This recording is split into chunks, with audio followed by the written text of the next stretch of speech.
Mash vs Asta. Who wins? Across thousands of series set in wizard worlds and societies, we've seen magic time and time again accomplish ridiculous feats and turn impossibilities into reality. But it's not all roses and sunshine. With magic being the sole factor in determining one's value, two lone beings without it are seen as abominations. And despite these terrible odds created by the system, through the endurance of grueling training, they obtain bodies capable of quite literally bending society to their wills. In a battle of the two muscle-brained magicless beings, a god of physical fitness versus the anti-paladin. Who would win? Mash versus the dominator of devils, Asta. Asta is brought to the common realm alone, abandoned by a mum whose body indiscriminately stole all life and magic from the living. A peasant, the rival of Yuno with the dreams and grit to become the Wizard King. He may not have the magic, but with the physical ability compared to high-speed movement magic, terrifying combat instincts, and a heart that never gives up, all he needs is a chance. And a chance he gets. It is said that a 3-leaf clover represents faith, hope, and love. Within a 4th leaf resides good luck. Within a 5th, a devil. With the emergence of the black clover, from a curse to a blessing, Asta is granted and can burden the gift of anti-magic due to his lack of magic powers. With the newfound utility it provides, there is effectively nothing he can't do. No matter how incredible the spell, he need only spot it at the moment of casting to crush it. And now there's only one obstacle in his conquest to becoming the Wizard King: merit. As a subordinate of Yamisuke Hero, he would learn vital, mysterious abilities like Ki, the flow of life energy in battle, but more importantly how to surpass his limits. But those aren't the only things Yami taught him. The gravity of his resolve, almost like a black hole, can crush any adversary, being able to deflect the breath of the salamander, an attack so powerful that it can wipe ecosystems off the face of the earth, requiring several hundred kilotons of TNT, and a single swipe of its claws being able to vaporize entire oceans. Fast forward to the elf invasion and we're met with the existence of ancient demons, beings possessing devastating destructive capabilities, a single torrent of its energy that shook the very core of even the reanimated first Wizard King Lumiere, able to erase countries. All of this, not even holding a candle to the power of the Heart Kingdom's queen, whose mist mana zone 24/7 encompasses a massive country, being eclipsed across the timeskip by a base Asta. Asta obtains the kind of strength that can effortlessly destroy satellites, as shown in his battle with a previous Wizard King, as well as in the Land of the Sun, wherein he dispersed a country-sized cloud demanding multi-continent to arguably even moon levels of energy. A powerhouse he may be, but what's truly terrifying about him is his hacks and his speed. If light really is the fastest thing in our universe, then how can one man with a single movement make it seem so incredibly slow? With Asta disgracing the idea of light speed since before the time skip, embarrassing FDL plus feats like the one performed by Henry, and after having seen the speed of the 100% Dark Triad surpass several times that, as determined via Magnus Soul Chain Deathmatch, with half manifested Lucifero being able to double even that, as inexplicably fast as he is, Asta can keep up with beings who still surpass that. Now you thought that was a problem. He ain't the anti-magic paladin for no reason. With Asta's anti-magic bag being absurdly deep, he possesses various swords, each with unique capabilities. For example, the Demon Destroyer granting him the ability to reject all manner of magic-induced phenomena by manipulating causality. The Demon Slasher that came from Yami's Dark Magic Sword, which only cuts what it chooses, as well as the Demon Dweller, which absorbs and repels spells. After all this, who can stand up to a man whom even the King of the Underworld, one of the greatest magicians in existence, cannot defy? It would need to be someone with power that also reaches a level close to that of a god's, one that also surpasses magic. And who better than Mash? Mash's origin story is one of defiance and secrecy. Adopted by Regro and raised in isolation due to the fear that public knowledge of his existence could lead to his demise, Mash's life takes a unique turn. Regro's initial concern for his son's safety evolves into relentless, inhuman strength training. From curling and deadlifting to benching, every waking moment of Mash's life becomes a dedication to sculpting his body into a literal god of physical fitness. Upon the revelation of his existence, Mash faces a pivotal choice: succumb to a life of fear, constantly fleeing from a society that values magic, or boldly challenge societal norms by showcasing that magic really isn't the be-all and end-all. Opting for the latter, Mash embarks on a quest to eradicate magic-oriented discrimination, leaving a trail of otherworldly feats in his wake. Mash's strength, by every definition of the word, transcends all that is ordinary, being able to devastate the sound barrier by throwing a broom and riding it faster than human cognition, to leaping out of his clothes faster than the sound can oscillate and deform them. His ability to lift an unliftable wand, defy the laws of gravity by kicking so hard that he can float in air, generate tornadoes by breakdancing, heck even body slam magicians that manipulate speed itself, showcases a level of transcendence that goes beyond the constraints of magical norms. And we're not even scratching the surface. The true essence of Mash's power lies in his embodiment of pure strength. Within those muscles lies the ability to make the impossible possible. But you see, against Innocent, Mash is blitzed and sent to the afterlife. By utilizing a body with a physicality that would allow him even to stand before God, he makes his own demands, as well as destroys the door that transcends the laws of physics to return back to the world world of the living. Even in a mentally suppressed state, Mash has displayed feats that defied comprehension, inducing island-level earthquakes simply with the flick of his wrist. Standing at the pinnacle of a magical society, where the visionaries, who are the closest a human can get to God, can bear and match the force of country-level attacks, a still mentally suppressed Mash can play baseball with, as well as swat set attacks, and after training with the only mage second to Adam Jobs, a being once regarded as the strongest mage in history, states he have planet-busting power. Using hypertrophy training and creatine, Mash would develop strength that would allow him to casually paddleboard entire continents from a large planet. Yeah, you heard me right, paddleboard continents.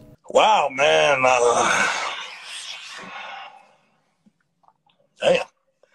Before Mash, the powers of space, darkness and time are all equally meaningless, with him being able to briefly move and stop time as well as resist the effects of causality upon his body, literally being unbeatable throughout all timelines. This man was so fierce that the likes of Innocent Zero, who ascended to the realm of the deities, determined that there was no timeline in which he could defeat Mash, even with the aid of his sons, who then all collectively could destroy a large planet. None could even hold a candle to the forces of the boy whose power surpassed everything. When swings of wands are supposed to cast spells, the force of his creates tsunamis, but as tremendous as his attack potency may be, his speed is just as, if not more, ridiculous. Mash can perform a feat of creating tens of thousands of Asta images to create the illusion of a one-man water bucket brigade within an instant against Domino, requiring him to surpass the speed of light. He can react to water lasers fast enough to keep up with naturalistic light from the summons of one of the gods that created existence, and even boast speed greater than 100% Doom, who can multiply his speed by dozens of times and create clones, each sharing his exact stats. Keep in mind that Doom defeated the light visionary stated to possess light speed attacks and attacks that transcend the concept of distance. Mash BFRs all 100 clones whilst holding back his true power, and still he gets even faster. In his battle with Innocent Zero, he's hit with times rate that slows the target down 100 times, and despite this, at 100th of his speed, he rivals a man who had earlier one-shot a serious Mash that bested Doom. This means Mash is at bare minimum 100 times faster than his previous form, or massively faster than Light Plus in speed. His incredible body also grants him a resistance to durability negation via the density manipulation and free control he has over his muscle tissue, even to the point where he can catch attacks from characters like Doom with his eyelids. He also possesses boomerang physics after image creation and a one that adapts its mass to any attack. Mash proves time and time again to be an unparalleled force. So in the ultimate clash between Mash and Asta, who emerges victorious? The only real answer is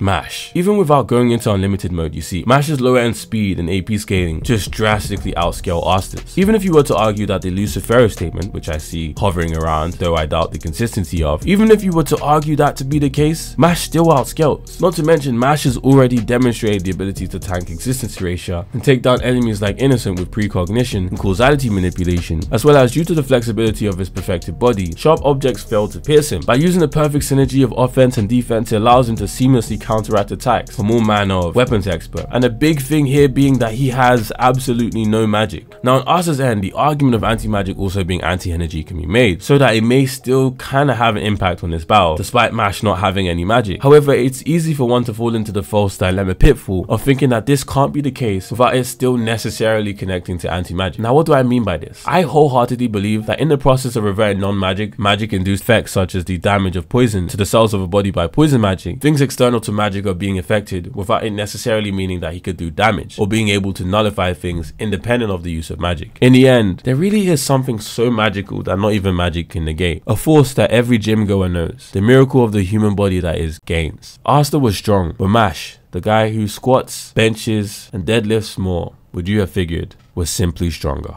As you guys know, the most consistent most frequent uploading YouTuber ever is back. Channel memberships are also now a thing, so if you enjoyed the video, please leave a comment, like, subscribe, share with your friends, and without further ado, I'll see you guys next time. Peace.